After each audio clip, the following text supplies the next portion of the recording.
Hello everyone, welcome. Help me grow my channel by subscribing. Tell me which place are you talking about. And now let's get started. Sarah Clivers stared at her phone, the Hinge app icon seeming to mock her from the screen. At 28, she never thought she'd be starting over.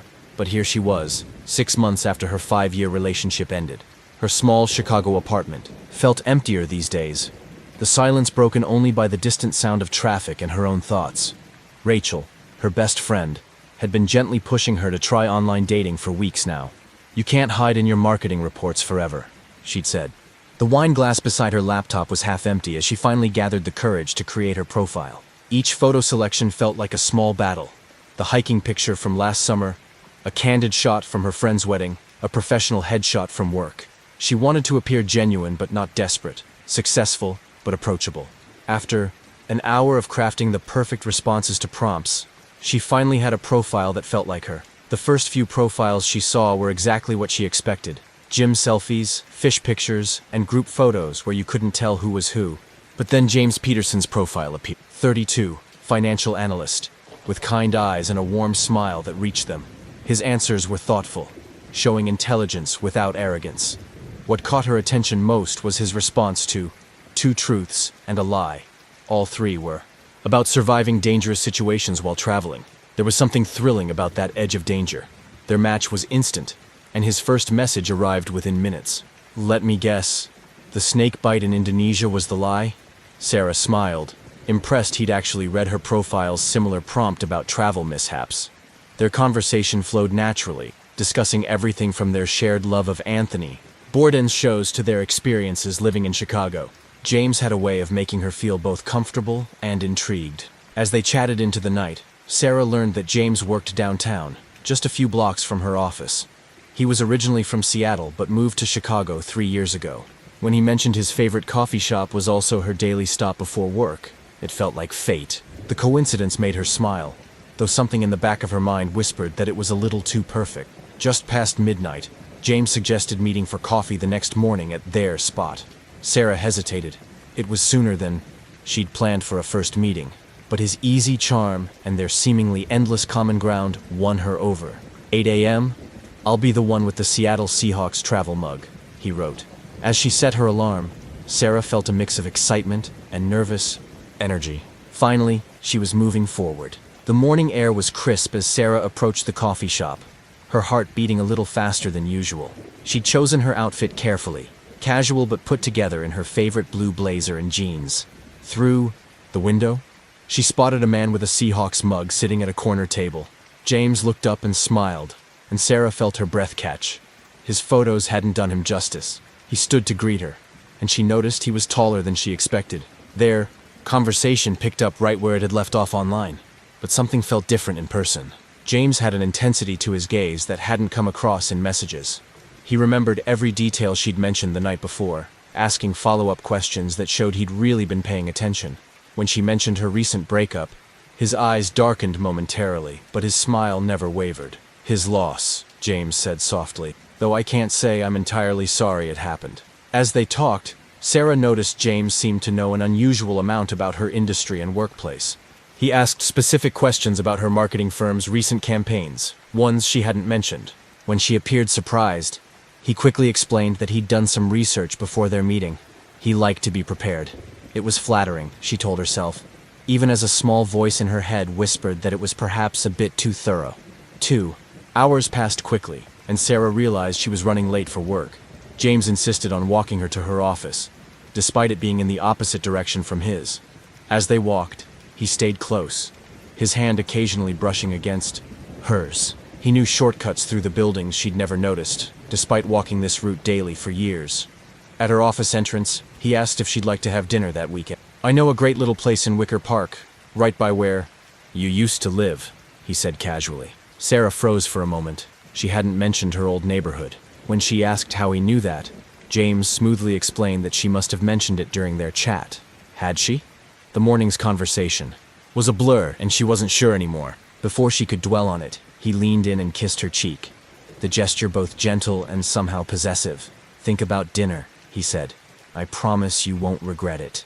Throughout her workday, Sarah received perfectly timed messages from James, during her coffee break, right after her big meeting, just as she was heading to lunch. Each one showed he'd remembered their entire conversation in detail. When she mentioned this to Rachel over text, her friend was concerned. "How does he know your schedule?" she asked. Sarah brushed it off, but the question lingered in her mind as she eventually agreed to dinner. Friday evening found Sarah in front of her mirror, getting ready for dinner with James. She'd spent the past few days in a whirlwind of flirty texts and coincidental run-ins with him near her office. Each time, he seemed to know exactly where she'd be. "I guess great minds think alike," he'd say with that charming smile. But something had been nagging at her. Small inconsistencies in his stories, things that didn't quite add up.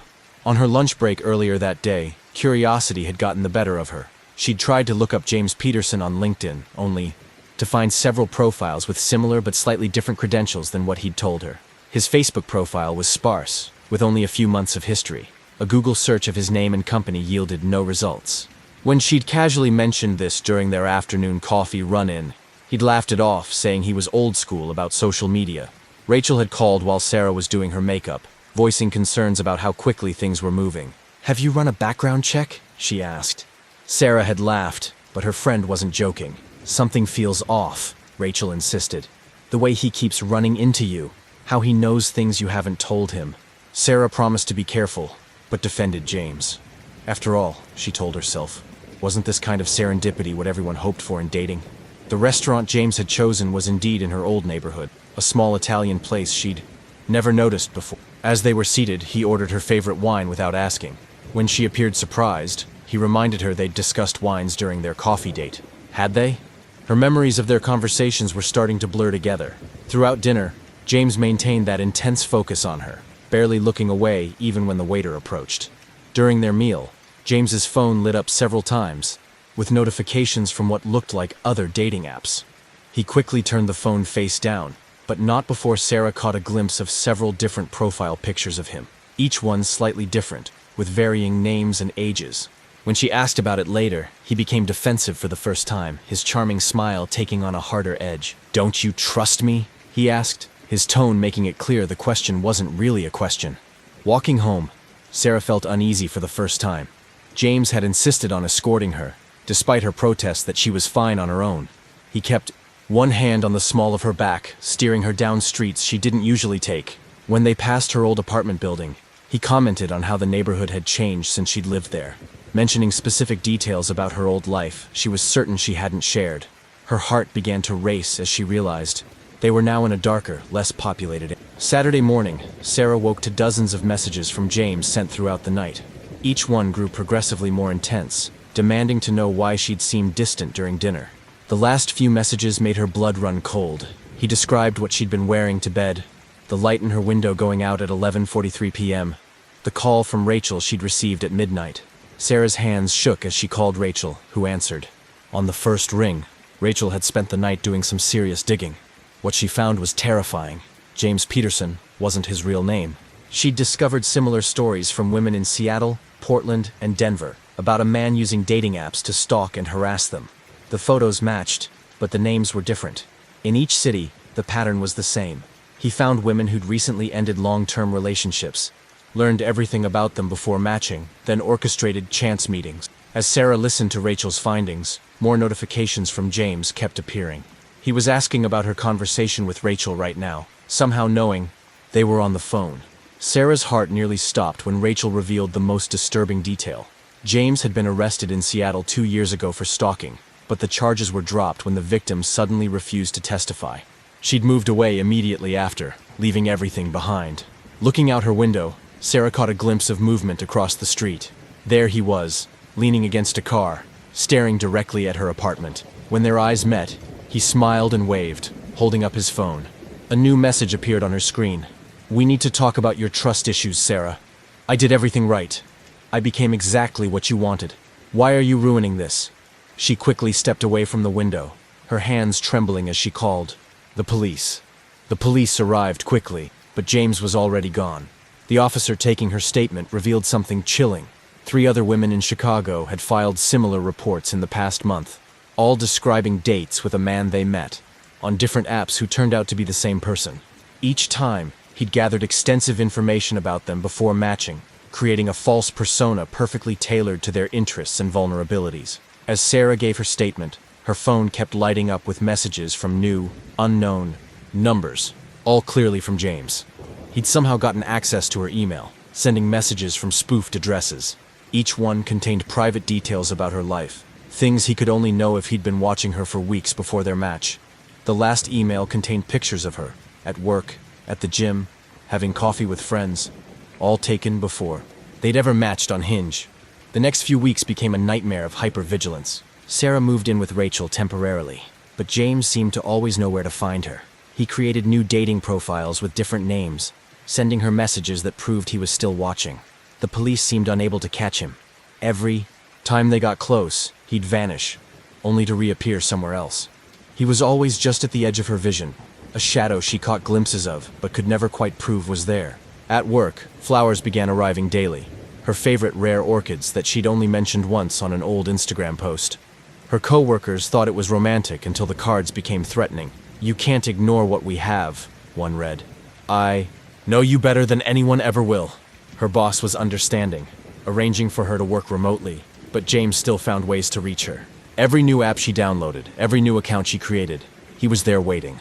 Sarah discovered that her home security system had been accessed multiple times over the past month. He'd somehow obtained her code. Her credit card showed charges from restaurants near her old apartment on nights she hadn't been there. When she checked her cloud storage, she found dozens of photos she hadn't taken, pictures of herself going about her daily routine, all taken without her knowledge. He was building a life with her without her consent, collecting pieces of her existence like trophies. The detective assigned to her case finally found James's real identity: Michael James Dawson, wanted in 3 states for stalking and cyber harassment. He was a former IT security consultant who'd used his skills to hack dating apps, creating algorithms to find vulnerable women matching specific profiles. He'd been doing this for years, destroying lives across the country. Each time he was almost caught, he'd disappear and resurface in a new city with a new identity. Rachel discovered a pattern in his behavior. He always escalated when his victims tried to expose him. Previous women had been forced to move, change their names, abandon their entire lives to escape him. One had disappeared completely, though police could never prove his involvement. Sarah refused to become another statistic, another woman forced to rebuild her life because a man decided he owned her.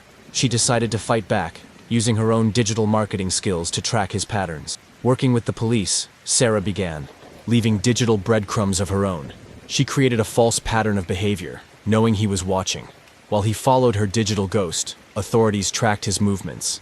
It was a dangerous game. Every day she found new evidence of his presence in her life, from manipulated photos sent to her friends to messages sent to her family from spoofed numbers claiming to be her. Each move brought them closer to catching him, but also increased the risk of his violence escalating. The trap was set on a rainy Tuesday evening. Sarah had carefully crafted her digital footprint to show she'd be working late at the office, alone. In reality, she was safely at a police station while undercover officers waited in her office building.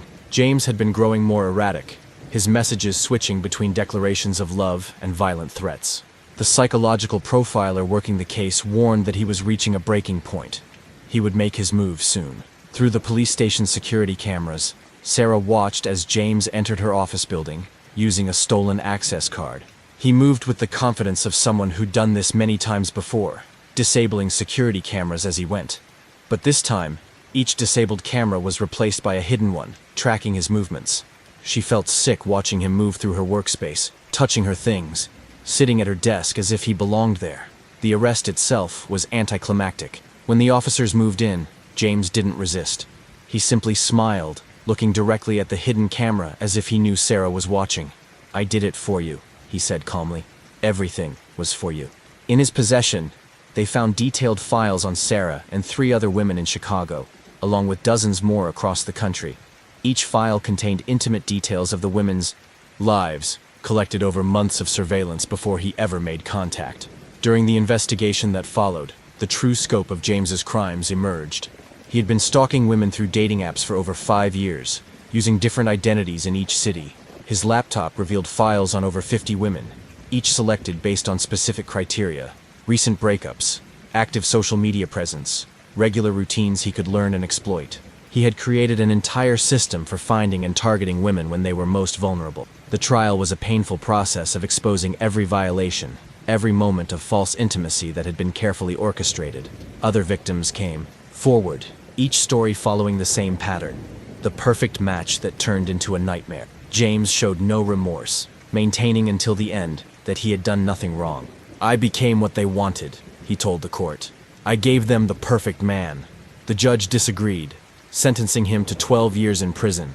1 year later, Sarah sat in a coffee shop, a different one this time, helping another survivor tell her story. She had started a support group for women targeted by dating app predators, turning her marketing skills toward educating others about digital safety. Her own dating profile remained deleted, but she was slowly learning to trust again. As she listened to the woman across from her describe her own escape, Sarah felt stronger. She had taken back her story, refusing to let fear write the ending. Sometimes, she knew, the happiest ending isn't finding the perfect match. It's realizing you can survive the worst one. Lauren Thomas nervously adjusted her glasses as she stared at her laptop screen in her small Brooklyn apartment. At 32, being a successful criminal defense lawyer didn't leave much time for dating, but her younger sister's upcoming wedding had sparked an uncomfortable realization. She'd be attending alone, again. The cursor blinked on the Hinge sign-up page as the autumn rain tapped against her windows. Her sister's voice echoed in her head. "You can't keep using work as an excuse. Forever, Laura." Creating her profile felt like preparing for a cross-examination. Each photo was carefully selected, one from winning her last big case, another hiking in the Catskills, and a candid shot from her best friend's birthday. The prompts required the same attention to detail she gave her legal briefs. She found herself overthinking every word, wanting to appear professional yet approachable. After 2 hours and a glass of wine, she finally had something she felt represented her. The first few matches were predictable. Investment bankers with perfectly practiced smiles, tech bros with gym selfies, and artists with moody black and white photos. But then she came across Daniel Morrison's profile, 34, a professor of criminal psychology at NYU, with intelligent eyes and a gentle smile. His answers were thoughtfully crafted, showing both wit and depth. What caught her attention most was his response about his profession. "I help understand why people make the choices they do." Their match was immediate, and his first message arrived within minutes. "A criminal defense lawyer? I'd love to hear your perspective on the Harrington case." Lauren sat up straighter. The Harrington case had been her first major victory, but it wasn't widely known. When she asked how he knew about it, Daniel explained he'd been following the case professionally. Their conversation flowed naturally into a discussion about criminal psychology and justice, lasting well into the night. As they chatted, Lauren learned that Daniel had done his doctoral research on criminal behavior patterns, specifically focusing on how past trauma influences future actions. He shared insights about cases she'd worked on, offering perspectives she'd never considered. When he mentioned teaching a class that analyzed some of her cases, it felt like fate. She found herself opening up about the emotional toll of defending people society had deemed indefensible. Just past midnight, Daniel suggested meeting for coffee the next morning at a small cafe near the courthouse. "I have to appear as an expert witness," he explained. "Maybe you could show me around your world?" Lauren hesitated. It was sooner than she'd planned for a first meeting, but his understanding of her work and their intellectual connection won her over. As she set her alarm, a notification from her court app reminded her of tomorrow's case, defending a man accused of stalking. The irony made her smile as she drifted off to sleep. The morning brought a mix of autumn chill and nervous energy as Lauren approached the cafe. She'd chosen her second-best courtroom suit, wanting to look professional for both her meeting and the later court appearance. Through the window, she saw a man matching Daniel's photos sitting in a corner booth, reading what appeared to be a case file. Her heart skipped when he looked up and smiled, his eyes crinkling at the corners just like in his profile pictures. Their conversation picked up as if they'd never stopped chatting, but something felt different in person. Daniel had an intensity to his gaze that was both flattering and slightly unnerving. He asked detailed questions about her cases, showing particular interest in her client's motivations and backgrounds. When she mentioned her upcoming stalking case, his eyes lit up with an almost predatory gleam. "Those cases fascinate me," he said, leaning forward. "The psychology of obsession is my specialty." As they talked, Lauren noticed Daniel seemed to know an unusual amount about her career history. He referenced cases she'd never publicized, knew about plea deals that hadn't made the papers. When she appeared surprised, he quickly explained, that her name had come up in his research multiple times. "Your approach to defense is unique," he said, his tone making it unclear whether this was a compliment. He mentioned specific details about cases from her first year of practice, things even she had nearly forgotten. The coffee meeting ran longer than planned, making Lauren almost late for court. Daniel insisted on walking her there, despite her polite protests. As they walked, he stayed unusually close, his hand occasionally brushing against hers in a way that felt deliberate. He knew shortcuts through the courthouse that even she didn't know, explaining he'd testified there many times. At the courtroom entrance, he asked if she'd like to have dinner that week. "I know a great place near your old office in Queens," he said casually. Lauren paused. She'd never mentioned working in Queens. When she questioned this, Daniel smoothly changed the subject, mentioning instead how impressive her current office was. Before she could press further, he leaned in and whispered, "Good luck with the stalking case. Remember, sometimes these men just can't help themselves." His tone sent a chill down her spine, but she quickly dismissed it as professional interest in the case. Throughout her court appearance, Lauren felt distracted. Text messages from Daniel arrived at oddly appropriate moments. During breaks, between witnesses, even right after her closing argument, each one showed he somehow knew exactly what was happening in the courtroom, though she hadn't seen him. Inside, when she glanced at the gallery during recess, she could have sworn she saw him sitting in the back row, but when she looked again, he was gone. That evening, preparing for bed, Lauren's legal instincts kicked in. Something about Daniel's knowledge of her cases felt wrong. She began cross-referencing his claims about testifying as an expert witness. NYU's faculty directory listed no Daniel Morrison in the psychology department. The Bar Association had no record of him testifying in any of her cases. Each fact he'd presented began unraveling under scrutiny, like poorly constructed alibis she'd torn apart in court. Her investigator friend Maria ran a background check as a favor. The results were disturbing. Daniel Morrison didn't exist, at least not with the credentials he'd claimed. However, his photo matched a man named David Marston, who'd been questioned in connection with several cases of academic fraud and stalking at universities across the Northeast. He had a pattern of assuming academic identities to gain access to legal professionals, particularly female lawyers. As Lauren dug deeper, more inconsistencies emerged. The cases he discussed in detail weren't published in any journals. They were sealed records only accessible to involved parties. His supposed doctoral research on criminal behavior patterns matched no existing academic papers. The class he claimed to teach analyzing her cases didn't exist in any university catalog. Each discovery added another piece to a disturbing puzzle. Her phone buzzed with a new message from Daniel. "Working late again? The light in your office is still on." Lauren's blood ran cold. She hadn't told him which law firm she worked for, let alone which office was hers. She looked out her window and saw a figure standing in the shadows across the street, illuminated briefly by the glow of a phone screen. When she blinked, the figure was gone. But a new message appeared. "That red blouse looks perfect on you. Power color for a power lawyer." Panic rising, Lauren called Maria again.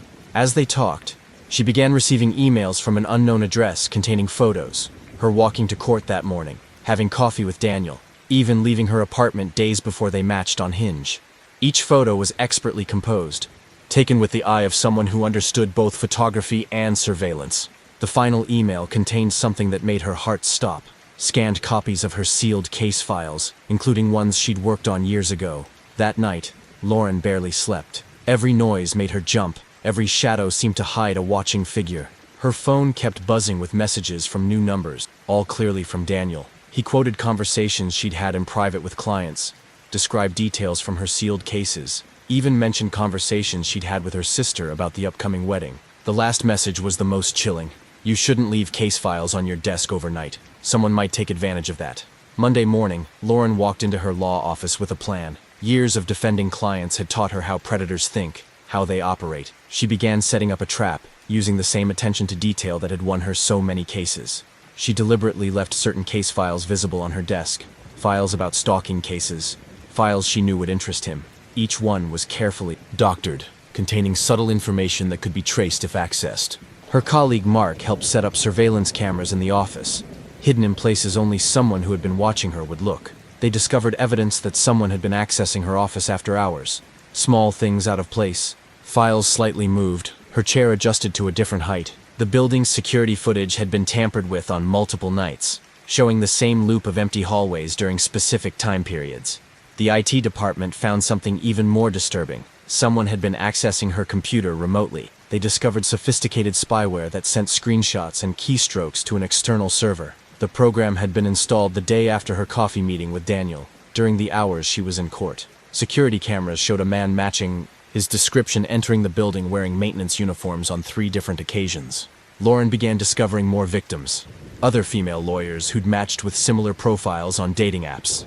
Each story followed the same pattern: a charming academic who knew too much, who gained access to their offices, who slowly revealed an obsession with their cases and their lives. Some had dropped high-profile cases and moved to different cities. Others had taken leaves of absence, changed firms, or left law entirely. All of them had been stalked by someone who understood both legal proceedings and psychology. Working with police, Lauren discovered Daniel's true identity: Dr. David Marston, a former forensic psychologist whose license had been revoked for ethical violations. He had worked as an expert witness years ago, until it was discovered he was obsessively documenting details about female lawyers involved in his cases. He'd been banned from testifying, but had found a new way to feed his obsession, using dating apps to target female lawyers who worked high-profile criminal cases. The investigation revealed a pattern spanning several years and multiple cities. Marston had created dozens of dating profiles, each tailored to attract successful women in the legal field. He used his knowledge of psychology and legal proceedings to manipulate his way into their lives, their offices, and their case files.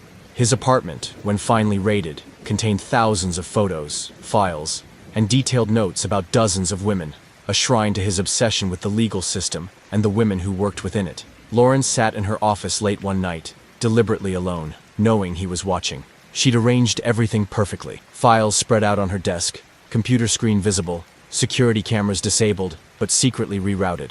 The trap was set. Police were stationed throughout the building, waiting. She'd spent years understanding criminal minds through her work, and now she was using that knowledge to catch one. The elevator dinged softly in the empty hallway. Footsteps approached, familiar ones she'd heard outside her apartment, outside the courthouse, following her. For weeks.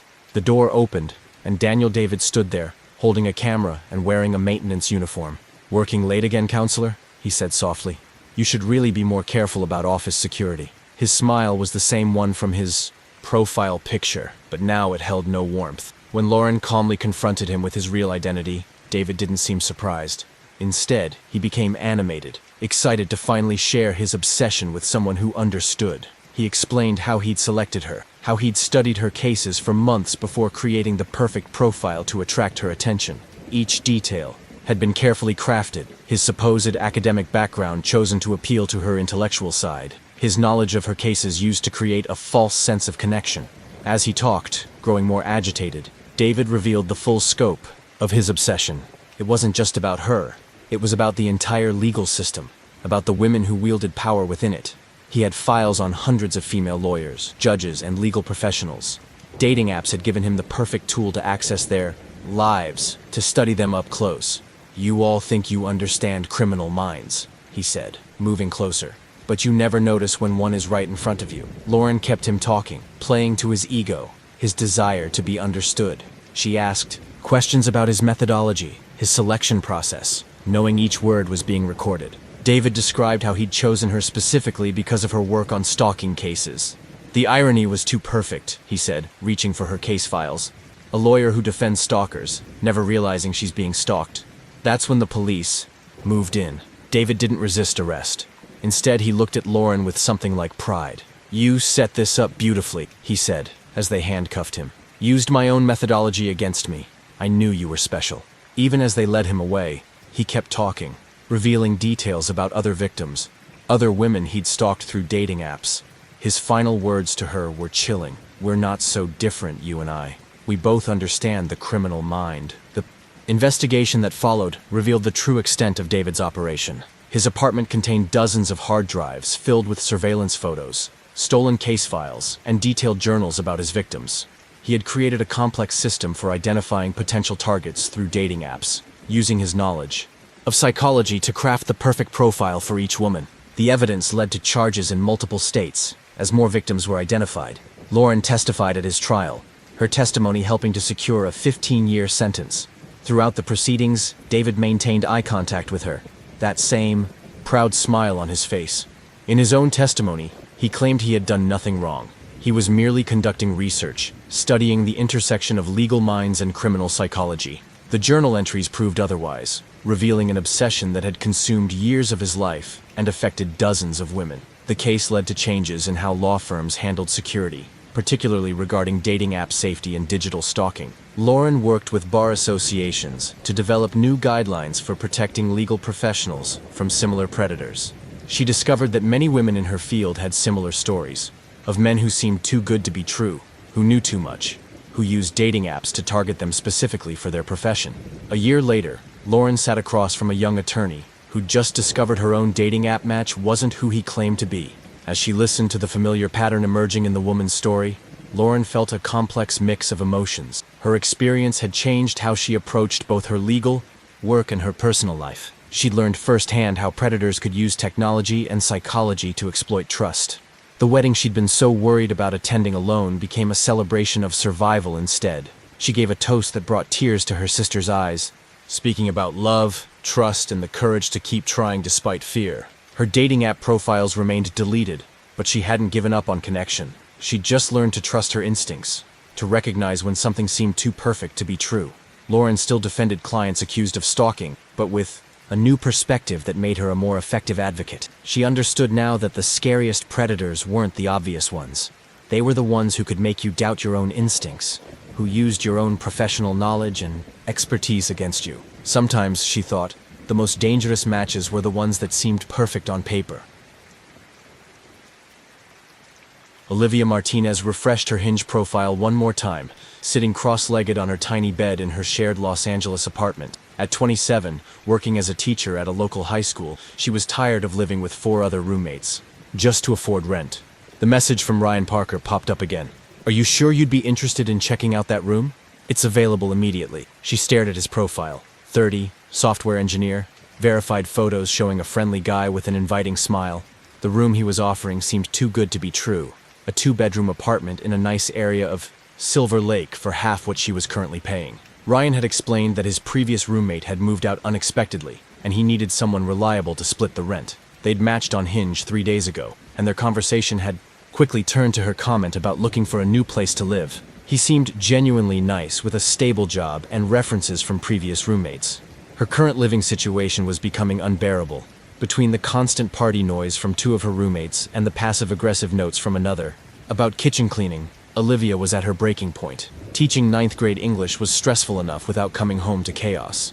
When Ryan suggested she come see the apartment that weekend, she found herself agreeing despite her usual caution about meeting matches in person so quickly. Saturday morning found Olivia standing outside a well-maintained apartment building, phone in hand. The neighborhood was exactly what she'd been looking for. Quiet, with small cafes and a park nearby. Ryan buzzed her in, meeting her in the lobby. He looked just like his photos, dressed casually in jeans and a t-shirt, and immediately started telling her about the building's amenities. His friendly demeanor helped ease her initial nervousness.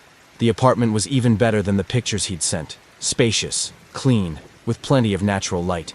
The available room was larger than her current one, with its own bathroom. Ryan showed her around, pointing out the shared spaces and explaining the simple house rules. He mentioned that he worked from home most days but was quiet and kept to himself. Everything seemed perfect, almost suspiciously so, but Olivia reminded herself that good deals did exist. Just as she was about to leave, Ryan mentioned that another potential roommate was coming to see the place that afternoon. "But honestly," he said, his smile warm, "I have a good feeling about you. You seem responsible, and as a teacher, I know you'd be quiet during work hours." Olivia found herself agreeing to take the room right then, writing a check for the deposit. As she left to pack her things, she felt proud of herself for finally taking a step toward a better living situation. The move-in day went smoothly, almost too smoothly. Ryan helped carry her boxes up from the car, seeming genuinely interested in her books and teaching materials. He'd already cleared space in the kitchen cabinets and bathroom for her things. They spent the afternoon arranging her room, with Ryan offering helpful suggestions about furniture placement. By evening, Olivia felt surprisingly at home, though something about the perfect situation nagged at the back of her mind. Her first week in the apartment was uneventful. Ryan was indeed quiet during the day, working from his room. They shared occasional meals and pleasant conversations about their days. He asked thoughtful questions about her teaching, remembered detail about her students' projects she mentioned, and always cleaned up after himself in the kitchen. Olivia found herself relaxing into the routine, grateful for what seemed like a mature, responsible roommate situation. Things began to shift subtly during the second week. Olivia noticed small changes in her room when she returned from work. A window she'd left cracked open would be closed, items on her desk slightly rearranged. When she mentioned it to Ryan, he suggested it must be the cleaning service he'd hired as a welcome gift to help her settle in. She hadn't known about any cleaning service, but the explanation seemed reasonable enough. The first real red flag appeared when Olivia came home early one day due to a power outage at school. She found Ryan quickly coming out of her room, looking startled.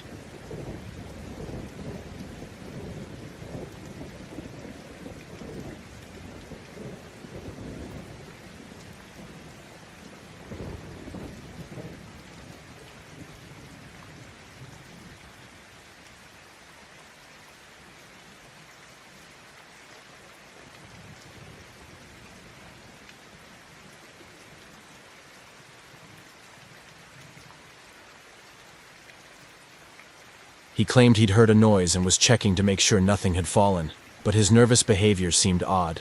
That night, she noticed some of her dresser drawers weren't closed exactly as she'd left them. She began taking photos of her room before leaving for work, just to be sure. More unsettling instances followed. Her laptop showed signs of being used while she was out, though she always locked it. Some of her clothes seemed to have been tried on and returned to her closet, slightly differently. She started finding small hairs that weren't hers on her pillowcase. Each incident was small enough to have an explanation, but together, they formed a pattern that became impossible to ignore. Ryan's behavior in the common areas remained perfectly normal, friendly, but not overly so. But Olivia began noticing how he always seemed to know her schedule without her telling him, commenting on her late nights at school or early morning meetings. He mentioned details about phone conversations she'd had in her room with the door closed. His perfect roommate behavior felt increasingly like a facade hiding something more disturbing. One evening, while Ryan was at a rare in-person work meeting, Olivia decided to do some investigating. She'd been taking photos of her room's layout daily for 2 weeks now, and the evidence was clear. Things were being moved and replaced with expert precision. Her careful documentation showed patterns. Her personal items were being examined systematically, her private spaces invaded with methodical regularity. She discovered that the cleaning service didn't exist. None of the other tenants in the building had heard of it. More disturbing was what she found when looking up Ryan's references from previous roommates. The phone numbers he'd provided all led to Google Voice accounts. When she managed to track down his previous address through public records, she found posts on a roommate forum warning others about a tenant who matched Ryan's description. Using her teacher planning period, Olivia visited the local police station to inquire about filing a report. The officer she spoke with revealed something chilling. There had been 3 similar complaints in the past year about a man who found roommates through dating apps, but each time the victims had moved out before formal charges could be filed. The officer advised her to document everything and be careful not to let Ryan know she was suspicious. That night, unable to sleep, Olivia heard strange noises coming from inside her closet. The sound was so faint she thought she might be imagining it, but her phone's recording app picked up definite movement. The next morning, she found tiny holes drilled into the back wall of her closet, perfectly positioned to view her entire room. The discovery made her physically sick, but she forced herself to take photos for evidence. A deeper online search revealed more victims. Posts on various forums described the same pattern, a seemingly perfect roommate who turned out to be watching, recording, and slowly taking possession of their personal items. Some women reported finding their underwear missing, others discovered hidden cameras, and a few described finding their personal photos on private websites. Each story started the same way, a too-good-to-be-true room for rent, found through a dating app match. Olivia's research was interrupted by a text from Ryan, saying he was coming home early from work. She quickly closed her laptop, but not before seeing one final detail that made her blood run cold. A forum post from 6 months ago with a photo of her room, empty then but unmistakable, with a caption that read, "Ready for the next one." The perfect apartment had been a trap all along. With the help of the police officer she'd spoken to, Olivia developed a careful exit strategy. She couldn't leave immediately. She needed time to gather more evidence and ensure Ryan wouldn't simply move on to another victim. The officer connected her with a detective who specialized in cases involving dating app predators. Together, they set up surveillance equipment to document Ryan's intrusions into her space. Over the next week, Olivia maintained a perfect poker face. She continued her normal routine, pretending nothing was wrong, all while gathering evidence.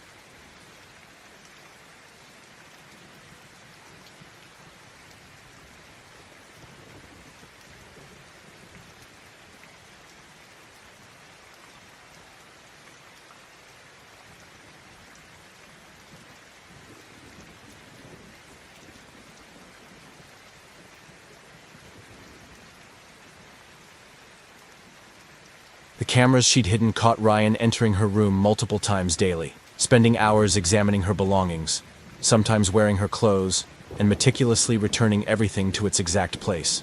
The detective was building a case, but needed more to ensure charges would stick. The investigation revealed that Ryan's real name wasn't Ryan Parker at all. He was Thomas Ryan Matthews, and he had a history of similar behavior in 3 other cities.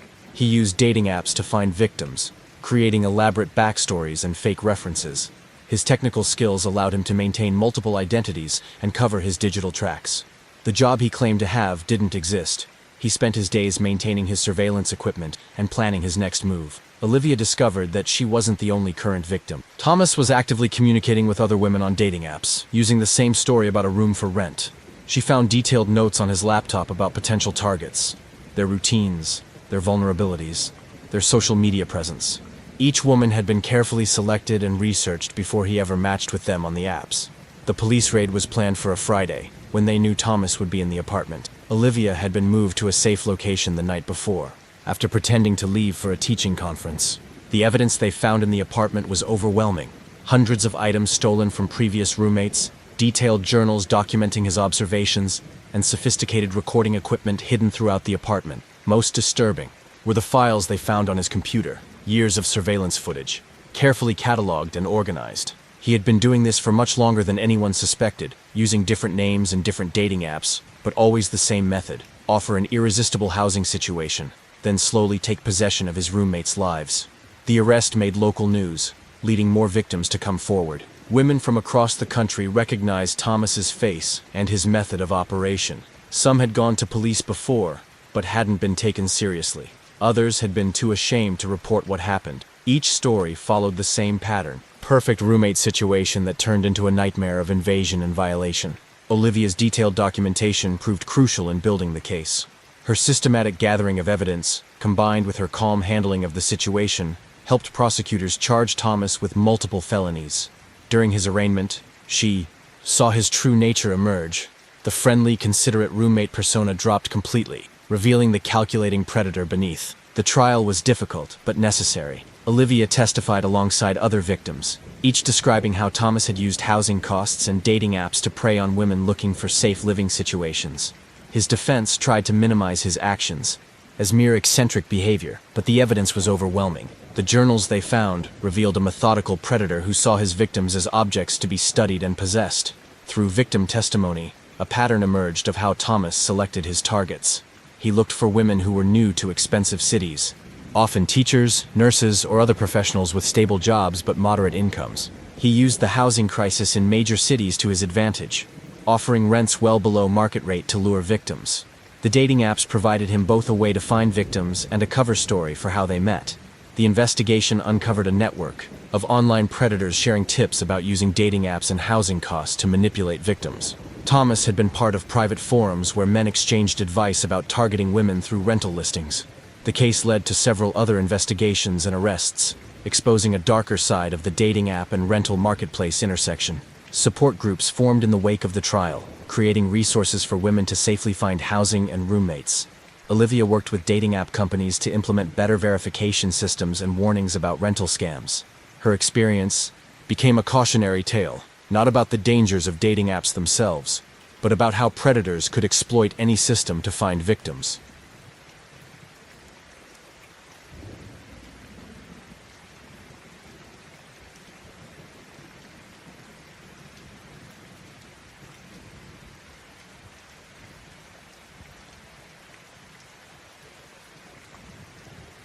A year after the trial, Olivia had finally found a truly safe living situation, a small studio apartment she could just barely afford on her teacher's salary. The rent was high, but the security was worth every penny. She'd become involved in advocacy work, speaking at schools and women's groups about spotting red flags in both dating and housing situations. Her students never knew the full story, but they benefited from her heightened awareness of online safety.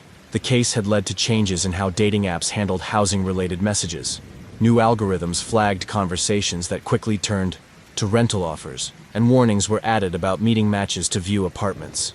Several apps implemented verification systems for users, claiming to have rooms for rent. It wasn't a perfect solution, but it was a start toward protecting vulnerable users.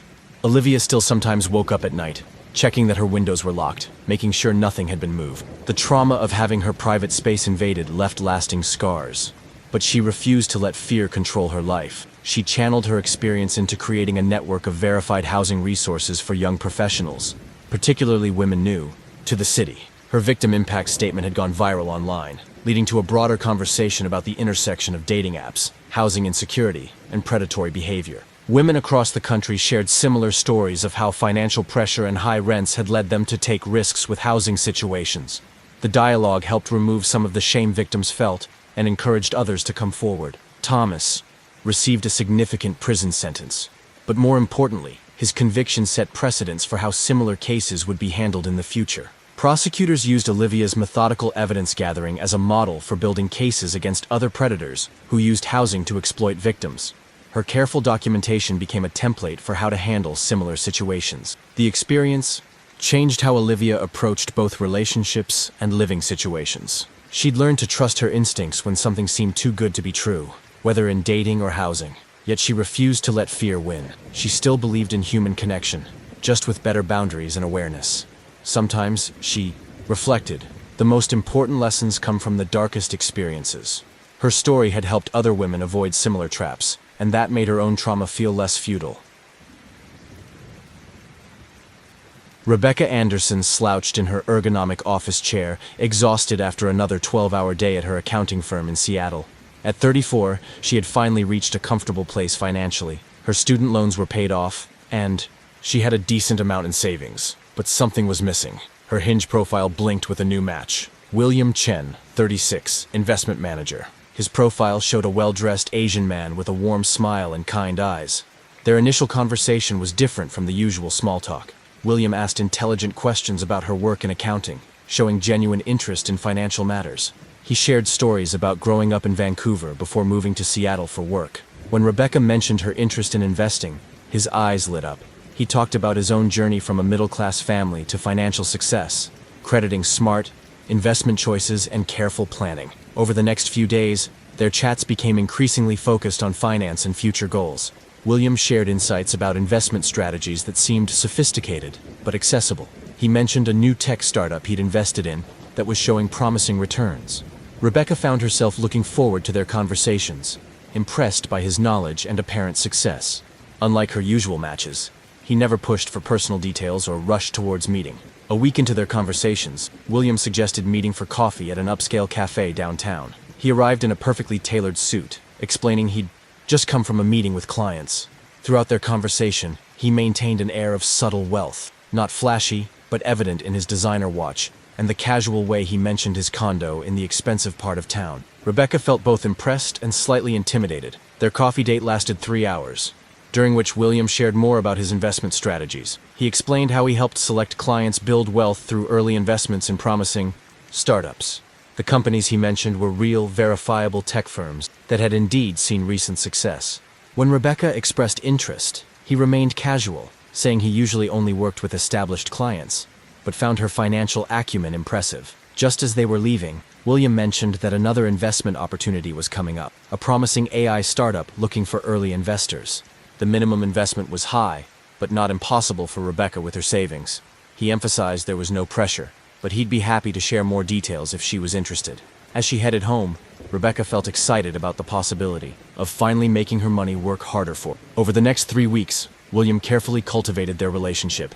Their coffee dates became regular, always at upscale locations where he was greeted by name. He introduced Rebecca to a couple he claimed were previous investors, who enthusiastically shared stories about their returns. The couple appeared successful and legitimate, mentioning specific details about their investments that Rebecca later verified were accurate about the actual companies.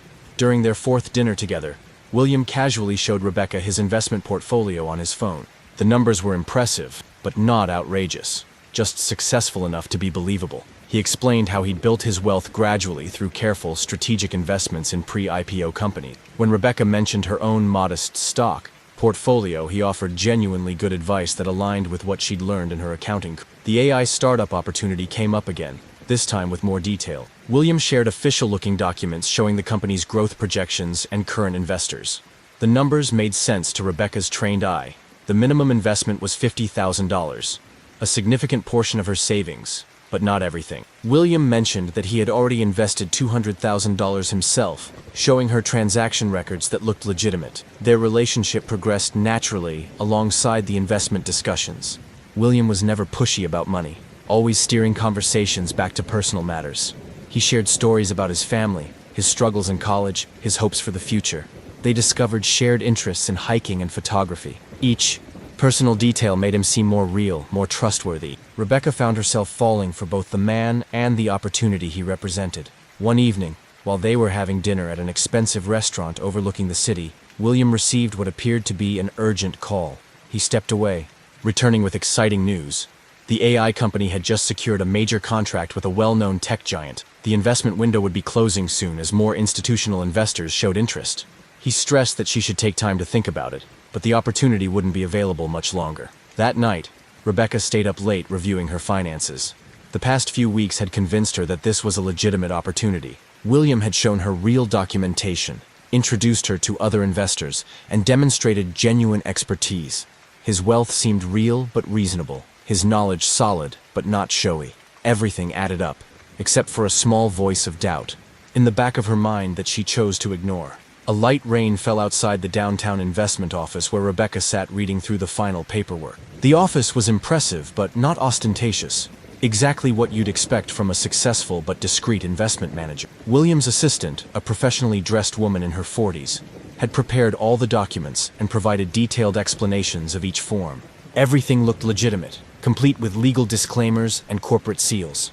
The wire transfer information was for an account at a reputable bank. Rebecca had verified the company's registration, and the law firm listed on the documents was real. William had even encouraged her to have her own lawyer review the paperwork, though he mentioned the deadline was approaching quickly. When she hesitated about the amount, he suggested starting with half the minimum investment, showing a flexibility that reinforced her trust. Later that week, Rebecca made the transfer. The initial amount was $25,000, with an option to invest, the second half within 30 days. William celebrated by taking her to an expensive restaurant, insisting on paying himself. He seemed genuinely excited for her, talking about their future plans both personally and professionally. That night, he kissed her for the first time, and it felt natural, right? Everything was falling perfectly into place. The first monthly report arrived on schedule, showing promising initial returns. William explained each number, each projection, taking time to answer all her questions.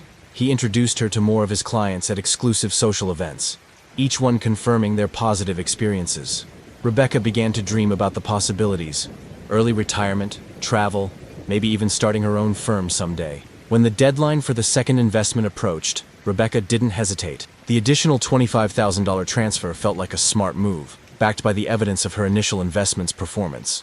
William remained professional about the money while their personal relationship deepened. They began spending most weekends together, meeting each other's friends, building what felt like a real future. The first sign that something was wrong came subtly. A small discrepancy in the second monthly report caught Rebecca's accountant's eye. Numbers that didn't quite add up. When she tried to contact the investment office to clarify, the assistant wasn't available. William explained they were swamped with the company's pre-IPO preparations, promising to get her detailed answers soon. His explanation seemed reasonable, but something felt off. 3 months into the investment, Rebecca noticed William's pattern changing. Their dates became less frequent, always with plausible excuses about work pressure and travel. The monthly report started arriving late, with inconsistencies that became harder to ignore. When she pressed for more concrete information about the AI company, William became defensive, suggesting she didn't trust him. His once warm demeanor took on a subtle edge. Using her accounting skills, Rebecca began digging deeper into the investment documents. She discovered discrepancies that her initial excitement had made her overlook. The corporate registration numbers didn't match official records. The law firm listed existed, but had no record of any involvement with the investment fund. The other investors she'd met couldn't be found on social media or professional networks. The carefully constructed facade began crumbling, panic setting in. Rebecca tried to contact the investment office directly. The number was disconnected. The prestigious downtown office space turned out to be a virtual office rental, used only for meetings. William's assistant was nowhere to be found. When she went to his supposed condo building, the concierge had never heard of him. Every piece of concrete information he'd given her turned out to be carefully crafted fiction. Her attempts to reach William grew increasingly desperate. His responses became hostile, then threatening. He reminded her that she'd signed the investment documents willingly, suggesting any public accusations would damage her professional reputation. He had photos from their intimate moments, details about her finances, information about her family. The charming investment manager disappeared completely, replaced by a cold, calculating manipulator. The final blow came when Rebecca hired a private investigator. William Chen was actually David Zhang, a known financial fraudster who had operated similar schemes in Vancouver, Toronto, and San Francisco. He targeted successful professionals through dating apps, particularly those with financial expertise, who would recognize legitimate investment terminology. The investigator found 5 other victims in Seattle alone, each too embarrassed to come forward. Everything had been a lie. The office, the assistant, the other investors, even his emotional connection to her. The AI company didn't exist. The investment documents were elaborate fakes. The monthly reports were fictional.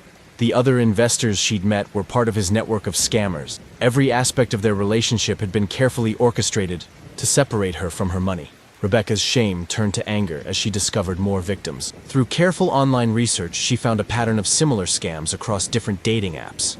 The same man appeared in photos under different names, always targeting professional women with investment knowledge. Each victim's story was similar: a charming investment manager, seemingly legitimate opportunities, and elaborate schemes to build trust. Working with the FBI's Financial Crimes Unit, Rebecca helped build a case against the fraud ring. Her detailed documentation of every interaction, every document, every transaction proved invaluable. Her accounting background helped investigators understand how the scammers had made their fake investments appear legitimate. Other victims began coming forward, emboldened by her willingness to speak out. The investigation revealed a sophisticated criminal enterprise. The scammers used temporary office spaces, hired actors to play other investors, and created elaborate fake documents. They selected victims carefully, using dating apps to identify successful professionals who had both the means to invest and the expertise to make their schemes seem plausible. The total losses ran into millions of dollars. As the case progressed, more of William David's methods came to light. He used information from victims' professional profiles to craft his approach, studied financial news to make his knowledge seem current, and carefully maintained multiple fake identities. The scam had been refined over years, with each victim's experience helping the criminals perfect their technique. Rebecca's testimony helped secure federal indictments against 5 members of the fraud ring. Her professional reputation suffered initially, but her courage in coming forward earned respect from colleagues and helped others avoid similar scams. She worked with dating apps to implement better verification systems and warnings about investment scams. The experience was painful, but she refused to let the scammers silence her. The investigation exposed weaknesses in how dating apps verified users' identities and backgrounds. Rebecca's case led to new protocols for flagging potentially fraudulent behavior, particularly around investment discussions. Dating apps began cooperating more closely with financial crime units, recognizing that their platforms were being used to facilitate sophisticated scams. A year later, Rebecca sat in her office, reviewing a new investment fraud case for the FBI's Financial Crimes Task Force. She'd channeled her experience into helping other victims, using her accounting expertise to expose similar scams. The shame she'd initially felt had transformed into determination to prevent others from falling victim to dating app investment frauds. Her story had become a cautionary tale in Seattle's financial community, but not in the way the scammers had hoped. Instead of being embarrassed into silence, she'd become an advocate for fraud awareness. She gave presentations about how emotional manipulation and financial fraud intersect, helping other professionals recognize warning signs she'd missed. Her openness encouraged other victims to come forward and seek help. The criminal case ended with multiple convictions, though William David himself had fled the country. The experience changed how Rebecca approached both dating and financial decisions. She'd learned that expertise in one area didn't make you immune to manipulation in another. Professional success and financial knowledge could actually make you a more attractive target for sophisticated scammers. Dating apps had implemented new safeguards, but Rebecca knew the scammers would adapt. She continued working with anti-fraud organizations, sharing her story and helping develop better protection systems. The experience hadn't destroyed her faith in human connection, but it had taught her to balance trust with verification in both personal and professional relationships. Through support groups and advocacy work, Rebecca met other survivors who shared similar stories.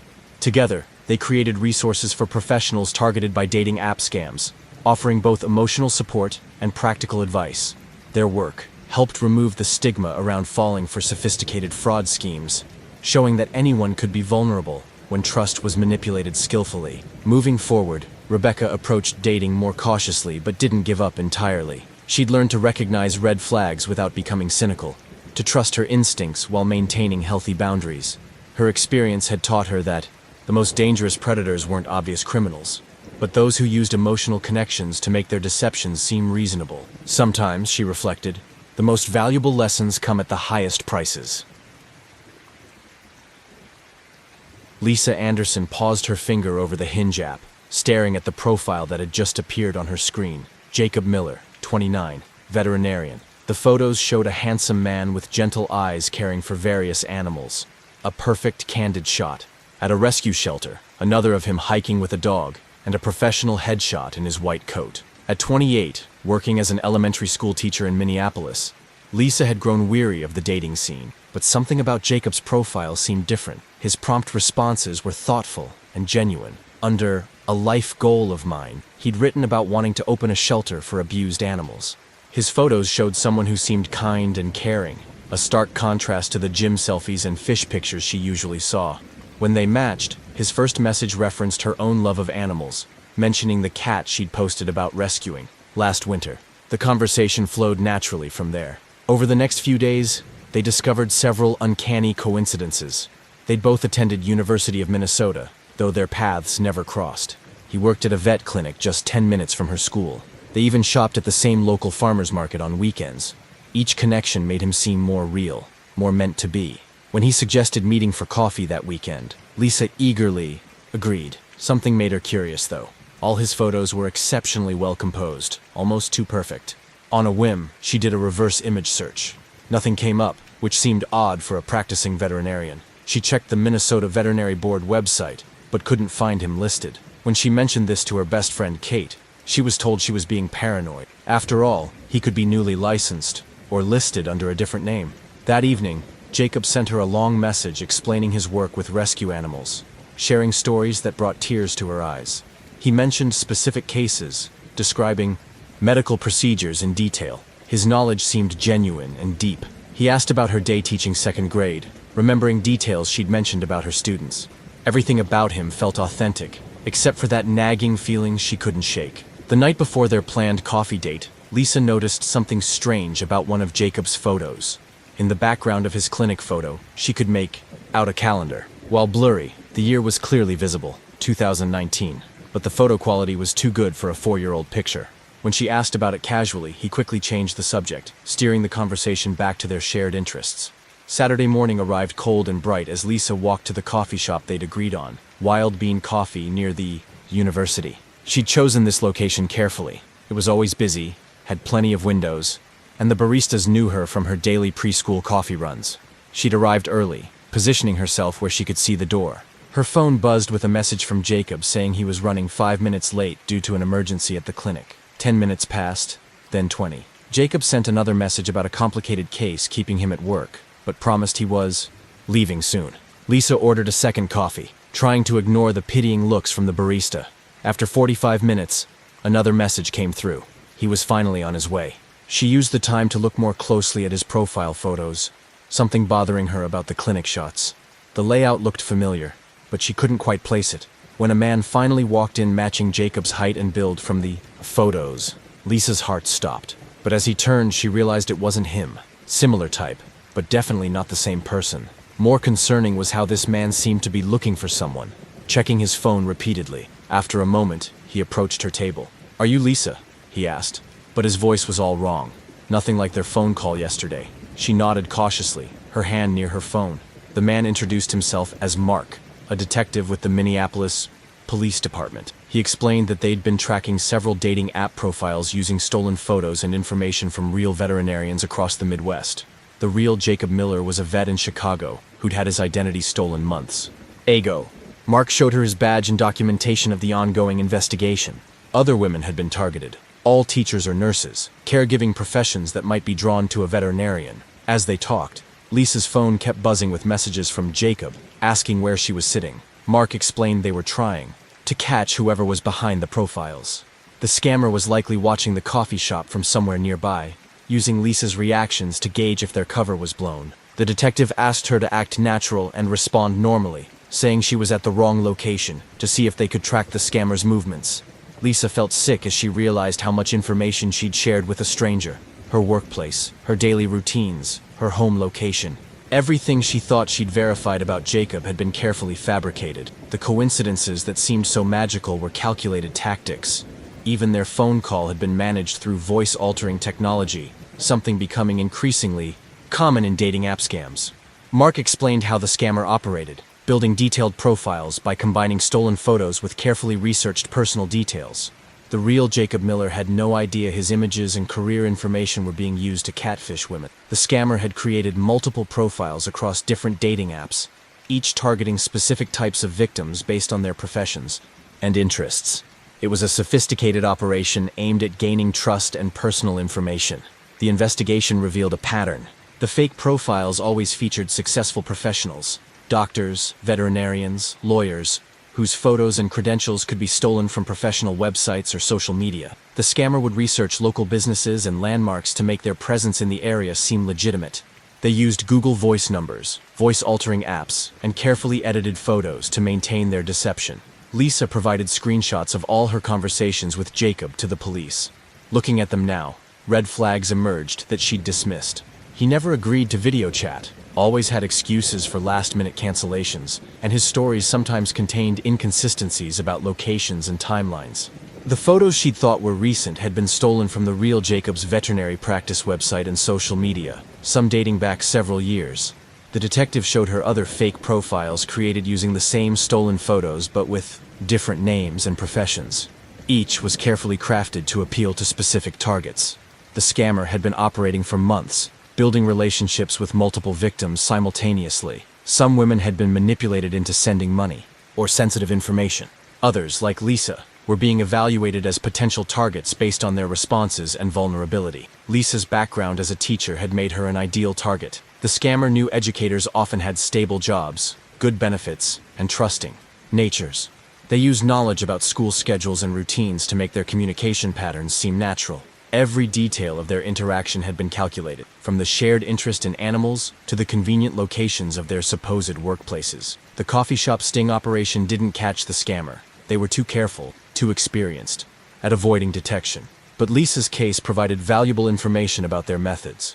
The police discovered that the scammer had been researching her long before matching on Hinge, gathering information from her public social media profiles and professional websites to craft the perfect approach. As Lisa worked with the police, more victims came forward. Each story followed a similar pattern: stolen photos, elaborate backstories, and careful manipulation. The scammer had created a network of fake profiles, each with its own detailed history and supporting documentation. They used knowledge of professional fields to make their deceptions more convincing, targeting people whose caregiving instincts made them more vulnerable to emotional manipulation. The investigation uncovered how the scammer obtained their material. They monitored professional association websites, LinkedIn profiles, and social media accounts of actual professionals. When they found someone photogenic with a trustworthy career, they'd build elaborate false identities using those stolen images. They even created fake websites and social media profiles to support their deceptions when victims tried to verify their stories. Lisa discovered that her own social media had been monitored for weeks before the scammer made contact. They had used her posts about her cat, her teaching career, and her local activities to craft Jacob's profile specifically for her. Every coincidence in their connection had been manufactured based on information she'd shared publicly. The realization of how thoroughly she'd been researched made her feel violated. The police found evidence of a larger criminal enterprise. The scammer worked with others who provided technical support, created fake documents, and maintained multiple fake profiles simultaneously. They had systems for tracking their victims' responses, schedules, and vulnerabilities. What appeared to be one person's dating profile was actually a carefully managed operation involving several people. Other victims included a nurse who'd been convinced to share hospital access codes, a social worker who'd been manipulated into revealing client information, and several teachers who'd shared details about school security procedures. The scammer used their victims' professional access and information for identity theft and other crimes. Each victim had believed they were building a genuine connection with someone who understood their work. Mark explained how the scammer chose their targets carefully, looking for people whose professions involved trust and caring. They used psychological, manipulation techniques, playing on their victims' desire to help others and their openness to emotional connections. The fake profiles were just the beginning. Once trust was established, the scammer began gathering sensitive information that could be used for various criminal purposes. In the months following her experience, Lisa became involved in educating others about dating app scams. She worked with local schools to develop programs teaching students and staff about online safety. Her experience helped others recognize how sophisticated scammers had become at creating fake identities and manufacturing connections. She learned that even smart, cautious people could be deceived by well-crafted lies. The investigation led to improved security measures on dating apps. Companies began implementing better photo verification systems and warning users about the dangers of sharing professional information. Lisa's case highlighted how scammers used victims' careers and professional networks to build trust and gain access to sensitive information. New protocols were developed for identifying patterns of deceptive behavior. Lisa discovered a community of catfishing victims who shared similar stories. Together, they created resources for verifying online identities and recognizing manipulation tactics. They learned about new technologies scammers used, like AI-generated photos and voice alteration software. Their experiences helped others understand that catfishing had evolved beyond simple romantic deception into sophisticated information-gathering operations. Working with cybersecurity experts, Lisa helped identify common patterns in how scammers created their fake profiles. They looked for specific markers: too perfect photos, convenient coincidences, professions that inspired trust. She learned how scammers researched their victims using public information, and how they used that knowledge to create seemingly perfect matches. The experience changed how Lisa approached both online and professional relationships. She became more careful about what she shared publicly, understanding how innocent information could be used for manipulation. She didn't stop using dating apps entirely, but she developed better verification strategies and trusted her instincts when something felt wrong. Through her advocacy work, Lisa helped create a network for verifying professional credentials on dating apps. She worked with licensing boards and professional associations to develop ways people could confirm someone's claimed profession without compromising privacy. Her experience helped others understand the intersection between professional identity theft and dating app scams. 1 year later, Lisa sat in her classroom after school, preparing a presentation on online safety for her students' parents. Her experience had transformed her into an advocate for digital security and privacy. She'd learned that protecting yourself didn't mean becoming paranoid. It meant being smartly cautious about how you shared information and verified identities. The real Jacob Miller had reached out after learning his photos were being used to scam women. Together, they created resources for professionals to protect their online identities. They shared their story at conferences, helping others understand how identity theft affected both the person whose photos were stolen and the victims who were deceived. Their collaboration showed how communities could work together to prevent these crimes. Dating hadn't become impossible for Lisa, just different. She'd learned to balance openness with caution, trust with verification. She discovered that genuine connections couldn't be rushed or forced through manufactured coincidences. Real relationships developed naturally, with normal inconsistencies and imperfections that made them authentic. Her students benefited from her experience too. She taught them age-appropriate lessons about online safety and the importance of protecting personal information. Her story helped them understand that even adults could be deceived by skilled manipulators, and that asking questions and trusting your instincts was important at any age. The investigation had led to several arrests and the identification of a larger network of dating app scammers. While Jacob was never caught, the evidence Lisa helped gather led to better protection systems and awareness programs. She found purpose in helping others avoid similar experiences, turning her negative experience into positive change. Looking at dating apps now, Lisa saw them differently, not as inherently dangerous, but as tools that required careful use. She'd learned that the most convincing lies were built from truths, and that protecting yourself meant being willing to verify what seemed too perfect. Sometimes, she reflected, the best connections came from being brave enough to remain open while staying wisely cautious. Megan Carter scrolled through her recent wedding photos, the soft glow of her editing monitor illuminating her small home office in San Francisco. Her business Instagram had been growing steadily, each wedding bringing new followers and potential clients. At 31, she'd finally established herself in the competitive world of wedding photography, but success had come with an unexpected price: loneliness. 18-hour weekend shoots and endless editing sessions left little time for dating. The Hinge notification popped up on her phone. Another match. This one was different though. Eric Sullivan, 34, event planner. His first message referenced specific details from her professional portfolio. The composition in your Martinez wedding shots was incredible. The way you captured the sunset ceremony at Golden Gate Park showed real talent. Megan sat up straighter, impressed by his knowledge of her work. Most matches just commented on her profile pictures. Their conversation flowed naturally into a discussion about the wedding industry. Eric shared stories about events he'd planned, showing genuine insight into the business. He knew the major venues in San Francisco, understood the challenges of difficult clients, and even followed some of the same wedding blogs she did. When he mentioned he was looking for a photographer for some upcoming events, it felt like a perfect professional opportunity. Over the next few days, their chats became longer, mixing business with growing personal connection. Eric had a way of making her laugh, understanding the unique pressures of working in the wedding industry. He shared photos of events he'd planned, elaborate setups at venues she recognized around the city. Something about his aesthetic sense matched hers perfectly, as if he'd studied her style. They arranged to meet for coffee to discuss potential collaboration. As Megan prepared for the meeting, she decided to look through some recent wedding photos to show him. That's when she noticed something odd. In several shots from her last 3 weddings, the same figure appeared in the background. A man in a suit, always partially turned away or obscured, but with a similar build to Eric's profile photos. She dismissed it as coincidence. Wedding photographers often caught the same vendors in their shots.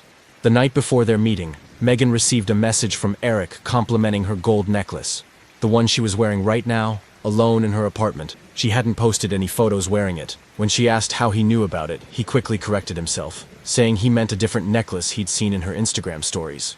She checked her phone's security settings before going to bed, trying to ignore the uneasy feeling in her stomach. The coffee shop was busy when Megan arrived, her portfolio tablet tucked under her arm. She'd chosen this location carefully. It was next to a popular wedding venue where she often shot engagement photos. Through the window, she watched people passing by, wondering which one might be Eric. Her phone buzzed with a message from him. "Love the new haircut. The layers really suit you." Megan froze. She'd gotten the haircut yesterday and hadn't posted about it anywhere. Eric was 20 minutes late, sending apologetic messages about a client meeting running long. Megan used the time to review her recent wedding photos more carefully. The mysterious figure she'd noticed appeared in more shots than she'd initially realized. In one, he seemed to be watching her, rather than the ceremony. In another, he was standing near her car in the parking lot. Each discovery made her heart beat faster. She started cross-referencing the dates with her social media posts about upcoming shoots. When Eric finally arrived, Megan nearly dropped her coffee. He had the same build as the man in the background of her photos, but something was off. His clothes were identical to those in his profile pictures. Too identical, as if he'd deliberately recreated them. His smile didn't quite reach his eyes as he approached her table. "The lighting in here really brings out the green in your eyes," he said, sitting down. "Just like in your self-portrait from 2 weeks ago." She'd never posted that photo. Throughout their conversation, Eric demonstrated an unsettling knowledge of her schedule, her clients, and her movements. He mentioned a coffee shop she frequented in her neighborhood, though she'd never told him where she lived. He asked about specific weddings she hadn't posted about yet. When she showed him her portfolio, he seemed to already know which photos would appear next. Every comment made the knot in her stomach tighten. Megan made an excuse about a client call and left early, her hands shaking as she gathered her things. In her rush, she left her portfolio tablet on the table. When she turned back to get it, she caught Eric scrolling through it, his expression intense as he studied photos she hadn't shown him. He looked up, meeting her eyes with a smile that felt rehearsed. "You forgot something," he said, his voice different now, harder. "Just like you forgot to lock your car last night." Outside the coffee shop, Megan called her friend Claire, a police officer. As they talked, she received a new message from Eric, a photo of her sleeping in her apartment, taken through her bedroom window the night before. The message read, "Your best shot yet. The composition is perfect." In the background of the photo, she could see her gold necklace lying on the nightstand, the one he'd commented on last night, the one she thought she'd been wearing alone in her apartment. The police investigation revealed disturbing patterns. Eric Sullivan didn't exist, at least not as an event planner. The events he'd claimed to have organized were real, but he'd stolen photos from various planners' websites. His supposed business had no license, no reviews, no real web presence beyond carefully curated social media profiles created just months ago. Every piece of his professional identity was fabricated, designed specifically to appeal to a wedding photographer. Officer Claire Bennett showed Megan evidence they'd uncovered. The man had been tracking her for months before matching on Hinge. He'd attended multiple weddings where she was the photographer, posing as a guest or vendor. The background figure in her photos wasn't a coincidence. He'd been deliberately positioning himself to appear in her shots, building a collection of alibis for his presence at these events. Each wedding had given him opportunities to watch her work, learn her patterns. Examining her recent photos with forensic software revealed more. The mysterious figure appeared in subtle ways: reflections in windows, shadows in corners, partial faces in crowds. He had studied her shooting style, learning where she typically positioned herself during ceremonies and receptions. This knowledge allowed him to stay close while avoiding clear photographs of his face. Every wedding had become an opportunity for him to rehearse his role as Eric Sullivan. The investigation uncovered other victims, all female photographers in the Bay Area. Each had matched with different profiles, but the pattern was the same. The stalker used stolen event photos and industry knowledge to establish trust, then leveraged their professional connections to get close to them. Some women had woken to find their memory cards stolen. Others discovered their client lists had been accessed. All had experienced the same growing sense of being watched. Megan's home security check revealed numerous vulnerabilities. Her wedding photography blog listed her upcoming schedule. Her business Instagram geotags showed regular locations. Even her professional website's contact form had been compromised, allowing him to intercept client communications. Everything she'd done to build her business had given him tools to track her movements. The digital trail she'd created to attract clients had attracted something far more dangerous. Going through months of footage from nearby security cameras, police found evidence of surveillance. The same man appeared near her regular locations: coffee shops, equipment stores, popular shooting venues. He'd studied her habits, learning when she'd be alone, setting up shots, or breaking down equipment after events. Her professional routine had become a roadmap for his stalking, each wedding providing new opportunities to get closer. The stalker's methods became clearer as more evidence emerged. He'd used wedding vendor directories to identify potential targets, focusing on female photographers who worked alone. His fake profiles were carefully crafted using stolen images and information from real industry professionals. Each identity was designed to seem legitimate to someone familiar with the wedding business. He understood that freelance photographers often networked through dating apps, mixing professional and personal connections. Megan discovered that photos from her private cloud storage had been accessed. Someone had breached her backup system, downloading years of wedding photos. The stalker had studied her entire portfolio, learning her techniques, understanding how she approached each type of shot. This knowledge helped him avoid being clearly photographed while ensuring he appeared just enough in the background to establish his fictional connection to these events. Her own artistic style had become a tool for his deception. The police found his surveillance equipment hidden near popular wedding venues: small cameras disguised as landscaping features, recording devices hidden in fake vendor badges. He'd created a network of observation points at locations she frequently worked. Each new wedding booking gave him another opportunity to plant devices, gather information, and watch her work. Her professional success had unknowingly expanded his surveillance opportunities. Forensic analysis of Megan's computer revealed spyware disguised as a photography editing plugin. The program had given him access to her client communications, calendar, and contact list. He'd used this information to create believable stories about mutual clients and industry connections. Every detail of his Eric Sullivan persona had been crafted using information stolen directly from her business records. Her professional software had become his window into her life. Other photographers came forward with similar experiences. The stalker had attempted to connect with dozens of women, each time creating a persona tailored to their specific photography style and client base. Some had received professional inquiries from his fake event planning business.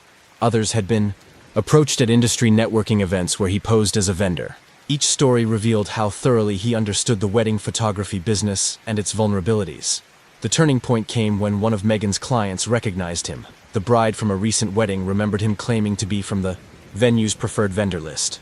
When she checked her own photos from other weddings she'd attended, she found him in the background of several, always near the photographer. This evidence helped establish a pattern spanning multiple events and photographers, showing the systematic nature of his stalking. Working with cybersecurity experts, Megan helped create a trap. She continued booking weddings, but worked with police to secure each venue. Hidden cameras were installed to complement her usual photography setup. Each event became an opportunity to catch the stalker, using his own methods against him. Her professional routine became bait, carefully monitored by law enforcement. The stalker's confidence had grown with each successful deception. He continued creating new dating profiles, each one targeting a different photographer with the same method.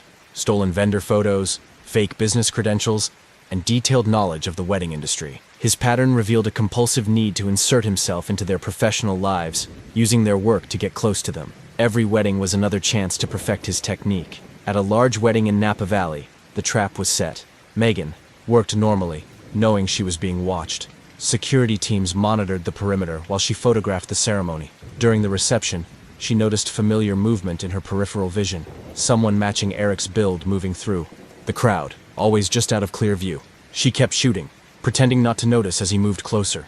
The arrest was anticlimactic. As the stalker approached Megan's unattended camera bag, police moved in. He had multiple fake vendor badges, a stolen wedding planner's portfolio, and equipment for accessing wireless networks. His car, parked nearby, contained surveillance equipment and files on several photographers. The evidence showed years of stalking behavior, all centered around the wedding photography industry. His true identity revealed a history of similar behavior. Mark Anderson, 40, had worked briefly as a wedding videographer before losing his license due to harassment complaints.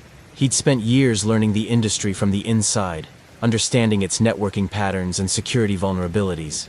His knowledge had allowed him to exploit the unique way wedding photographers had to balance public visibility with personal safety. The investigation uncovered the full scope of his operation. He'd created dozens of fake business identities, each designed to infiltrate the wedding industry. His computer contained files on photographers across multiple cities, suggesting he was planning to expand his targeting. The dating app profiles were just one part of a larger pattern of industry-based stalking, using professional networking as a cover for predatory behavior. A year later, Megan sat in her studio, reviewing security footage alongside her wedding photos.